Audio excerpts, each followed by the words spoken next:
The video call ended with a sentence I didn't expect to hear that morning. We're sorry, but the new government administration has canceled our contract and we have to let you go. We're very sorry. And just like that, on May 10th, 2025, my job was gone. A work from home job as a lead graphic designer I worked very hard to keep. A comfortable designing job, designing marketing assets for Health Resource Service Administration, one of the most important US federal agencies. I was fired not because of anything I did wrong, but because someone in charge decided it was time for me to move on. At that moment, something inside me just buckled.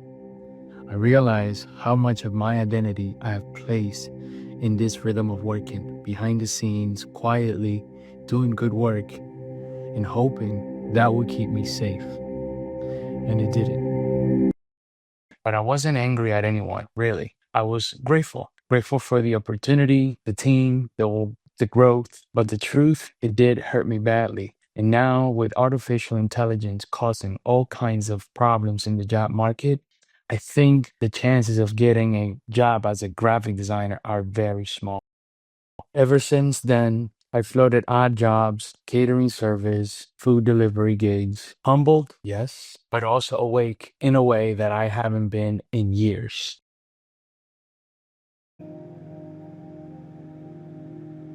I've been in digital marketing for years, designing for software startups, online education companies, real estate, and brands in the art industry.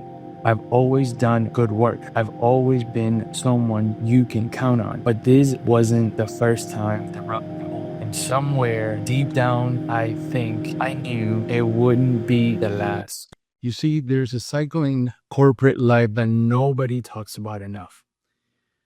You get hired, you settle in, you do good work, and then one day, without a warning, you're back to where you started, brushing off your resume and clicking that refresh button on that job board website. And honestly, it's exhausting.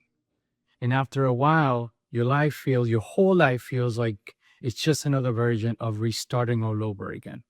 But this time it felt different because while I was walking around in my apartment that morning, still trying to understand what had just happened, a thought came to mind that I couldn't ignore. What if I don't go back to that 9 to 5 again? What if I don't send out those tiring resumes and sit through those fake interviews where you pretend you're happy?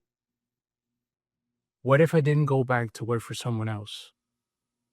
What if I actually take the time to do something for myself? I don't know what that is yet. And if I'm being real, that's kind of terrifying. I don't have a business plan. I don't have a presentation. I don't even have a name. I just have this feeling, this deep, uncomfortable knowing that it's time for a new story. And I want to build it from the ground up.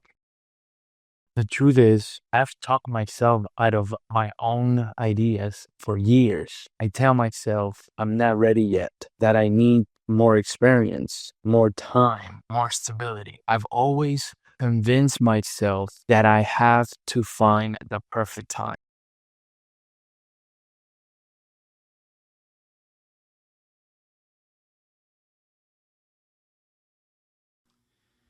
And behind all of that logic, I know what it really is.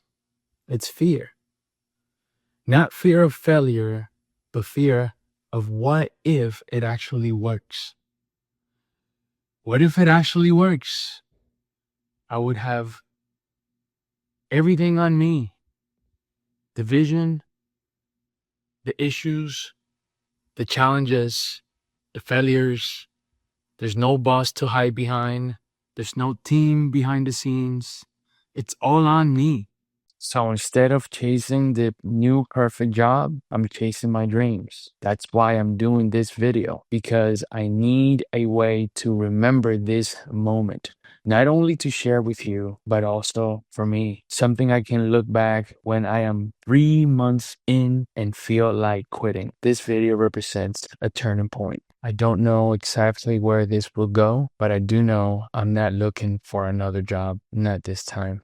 I want to build something with my own hands, my own voice, and my own heart. I want to see what happens when I stop editing myself down to fit the next perfect job. And maybe you're in the same place. Maybe you're tired of playing safe. Maybe you're tired of hiding and playing small. Maybe you're tired of being collateral damage to someone else's plan. I know I'm not the only one feeling the ground shake.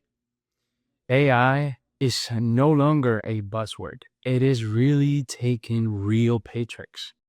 TrueUp's 2025 workforce tracker has already counted more than 97,000 tech jobs eliminated this year alone, about 476 jobs going away every single day as companies rely on AI. Goldman Sachs warns that up to 300 million full-time jobs worldwide could be eliminated or radically reshaped as AI scales, and the giants are already acting. Microsoft, Intel, British Tech, and others have announced thousands of jobs cuts while promoting AI efficiency, Financial Times report. The safety net we once had with jobs is thinning out fast, and we're running out of time. So here's what I'm going to do. I'm giving myself 1 year, 52 weeks. Every week, I will show up here and show the process honestly. The wins, the failures, the awkward learning curve, like right now. The stuff that no one talks about when they quit their job or they let go to chase their dreams. This is week 1. I have no grand reveal, no finished product, no success story, just a turning point, a decision. Next week, I will be one step farther than I am today. What step that is, or what's the next step, honestly, I don't know. And that's kind of exciting. And if nothing else, maybe watching someone else trying to figure it out all in real time might help you out. If you're curious to know where this leads, follow me, subscribe. See you next week.